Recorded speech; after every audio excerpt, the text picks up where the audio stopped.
여자의 인생은 정말 다 그런 건가? 결혼해서 남편 뒷바라지하고 애들 키우고 시부모 모시는 일도 했습니다.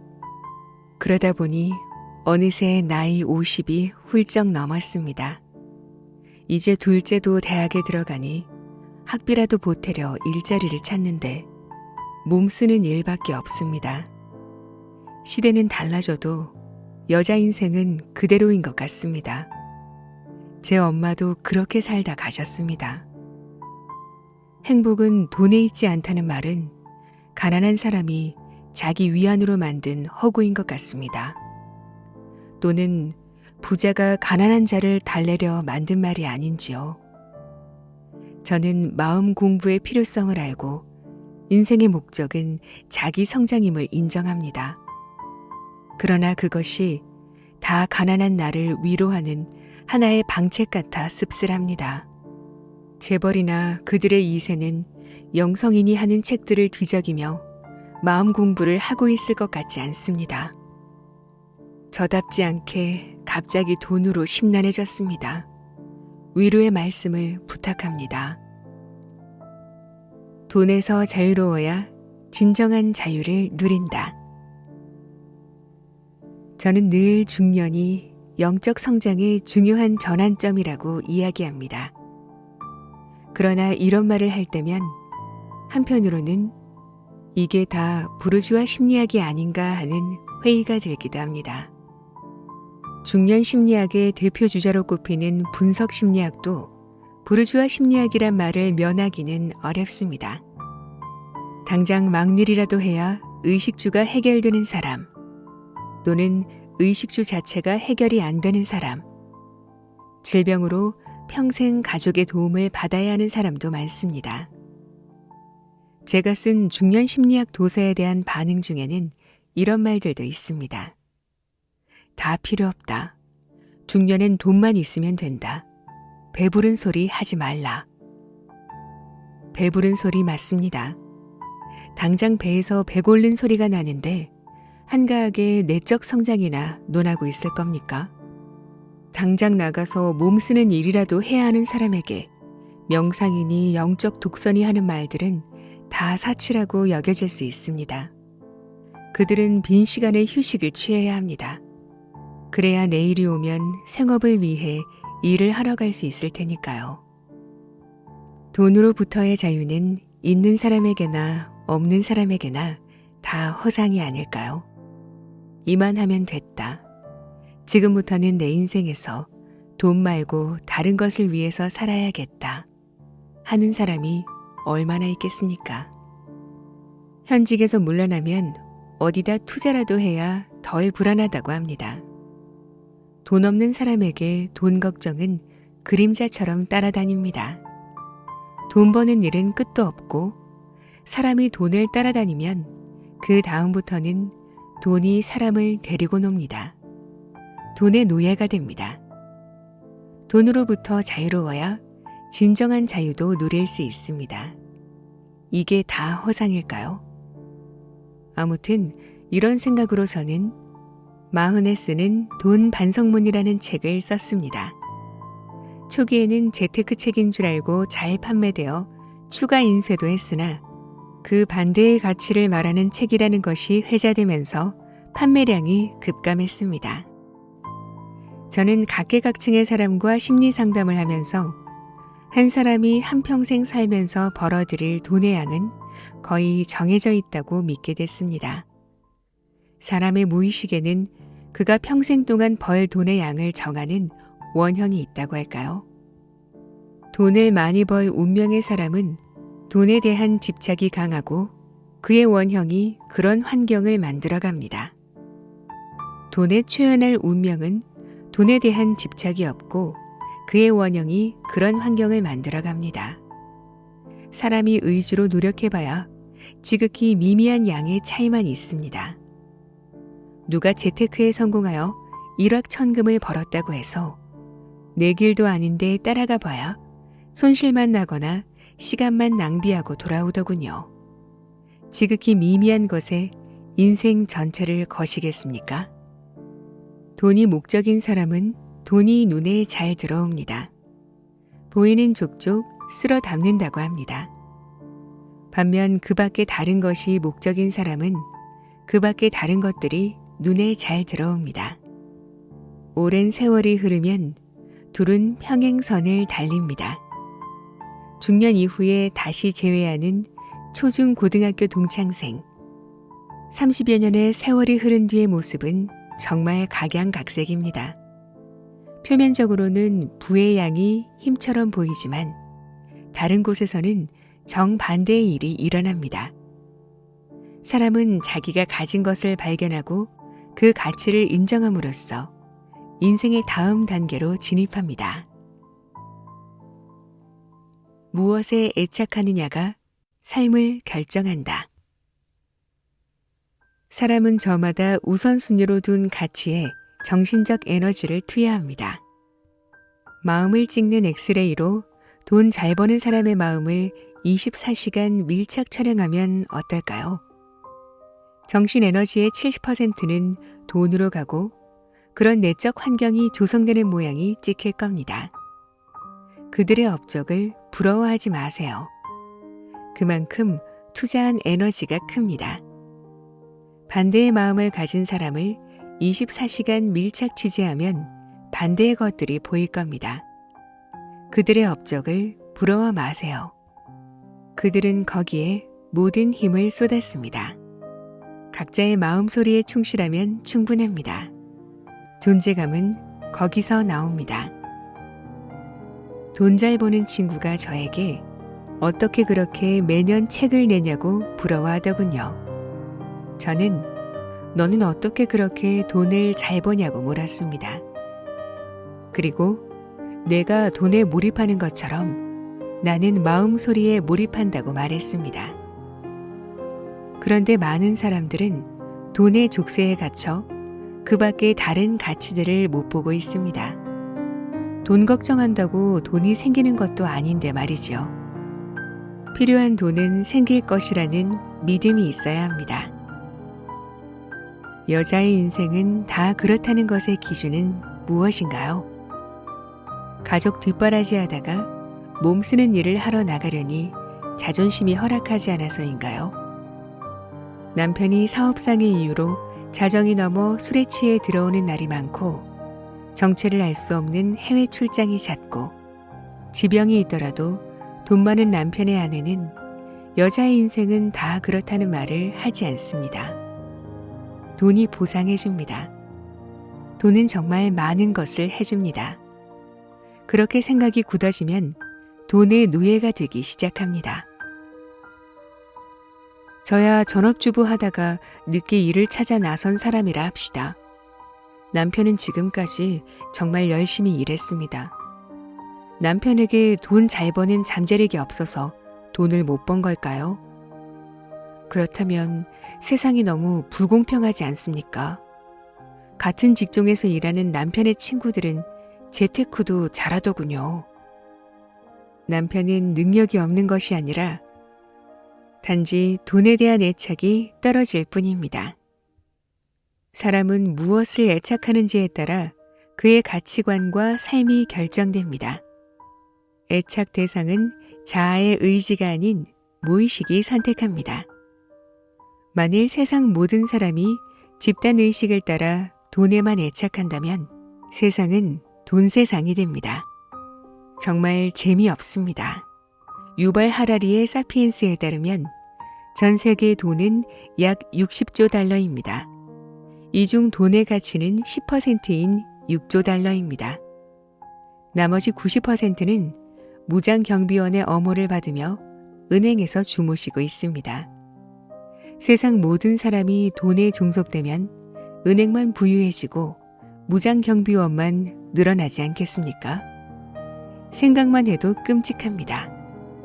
인간관계, 일, 선행, 독서, 학문, 예술, 문학, 과학 등 애착 대상은 다양합니다. 단번에 부자로 만들어준다는 자기계발서에 현혹되지 마세요. 돈은 그저 수단이자 따라오는 것입니다. 자본주의는 이 원리를 깨뜨려 돈을 목적으로 만들어버렸습니다. 돈에 관한 한 자족하는 것부터 배운다면 더 많은 사람이 행복해지는 것은 명명백백합니다. 살아오면서 쌓은 나만의 자산을 생각하라. 당신 부부는 고등학생 시절 한 문학 발표회에서 만났습니다. 두 분은 문학 소년의 낭만을 즐겼습니다. 청소년기에 무엇에 끌리는가를 잘 살피면 앞으로 살아야 할 인생의 방향이 보입니다. 두 분은 서로 끌리는 것이 비슷했습니다. 친구같이 편하고 대화가 잘 통해 오랫동안 연애하고 결혼했습니다. 당신은 말했습니다. 돈이 많으면 좋긴 하겠지만 우리 부부는 어떻게 하면 많은 돈을 벌 수 있을까를 생각해 본 적이 거의 없었습니다. 고정 봉급은 나오고 하루를 기쁘게 사는 것이 곧 인생이라 생각했습니다.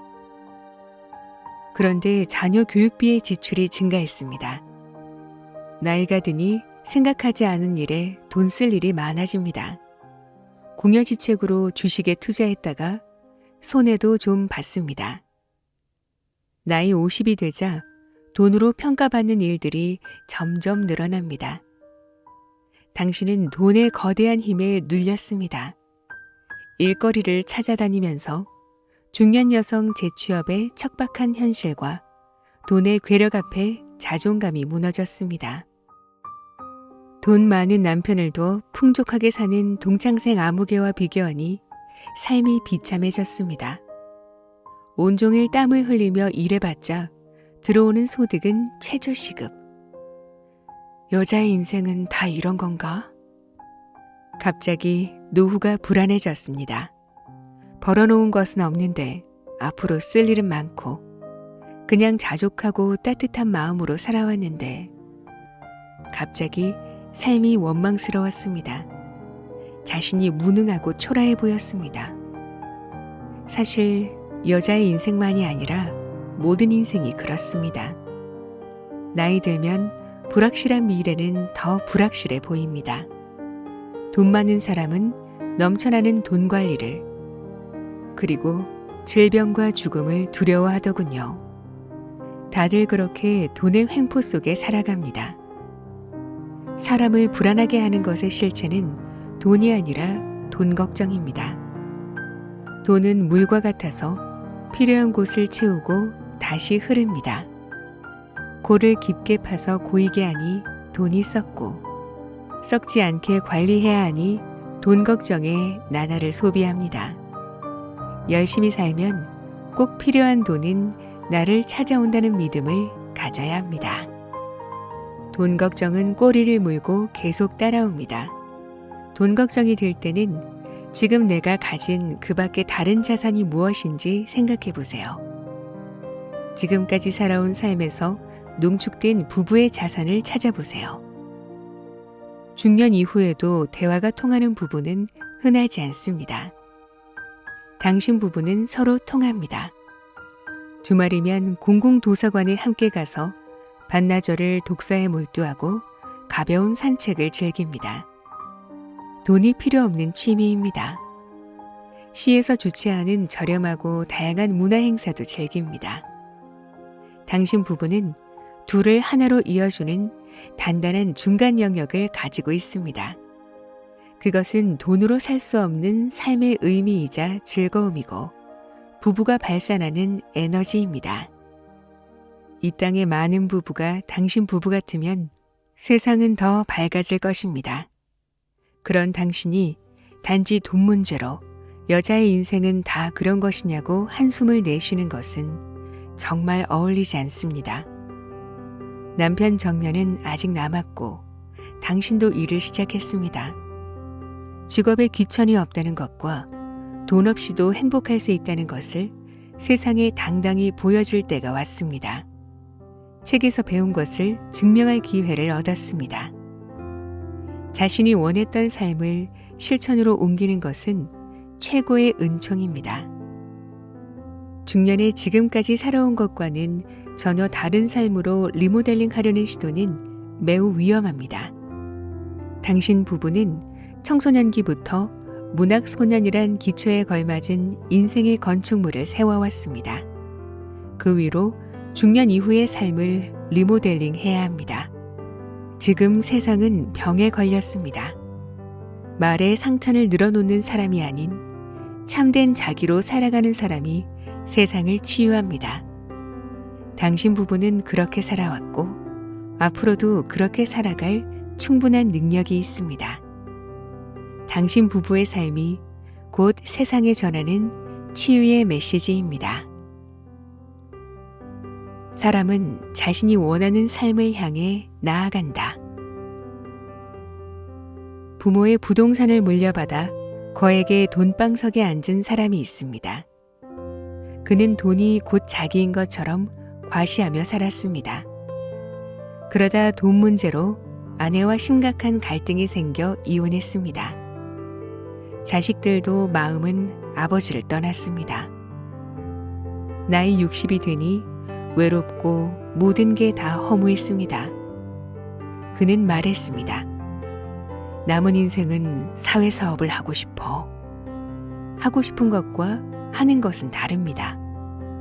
그는 가야 할 길을 발견했지만 돈만 알던 이전 삶의 방식이 그를 갈등하게 합니다. 은행과 각종 투자처가 그의 많은 돈을 보관하고 있습니다.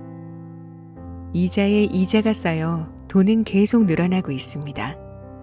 그게 다 은행 것이 아니면 누구 것이겠습니까?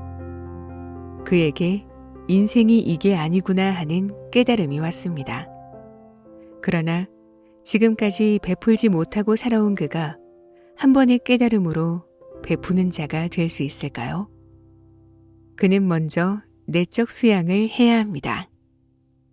일찍부터 돈에 눈을 떠서 강남 노른자 땅의 대형 평수 아파트에 살고 고급 외제 승용차를 굴리고 명품을 몸에 휘감고 외로울 때마다 해외여행을 떠나고 고급 식당을 찾아다니는 동창생 아무개와 당신을 비교하지 마세요. 그는 그런 삶을 원했고 당신은 지금의 삶을 원했습니다. 삶은 매일매일 진화합니다. 왜 뒤따라오는 사람을 보고 절망합니까? 신의 사랑은 공평합니다. 신은 돈에 의지하고 살아야 할 사람들에게는 돈을 줌으로써 그가 절망하거나 삶을 포기하지 않게 합니다. 반면 돈에 의지하지 않고 자기 삶을 살 수 있는 사람에게는 돈을 주지 않음으로써 돈은 삶의 수단에 불과하다는 것을 세상에 보이십니다. 집단이 추구하는 가치보다는 개인의 가치를 더 중요하게 여긴 당신은 저만치 앞서가고 있습니다. 여자의 인생은 여자의 수만큼 다양합니다. 어린 시절에는 미처 몰랐던 어른이 되고 보니까 그 나이 때마다 어찌 그리 고민도 많고 걱정할 일도 많은지요.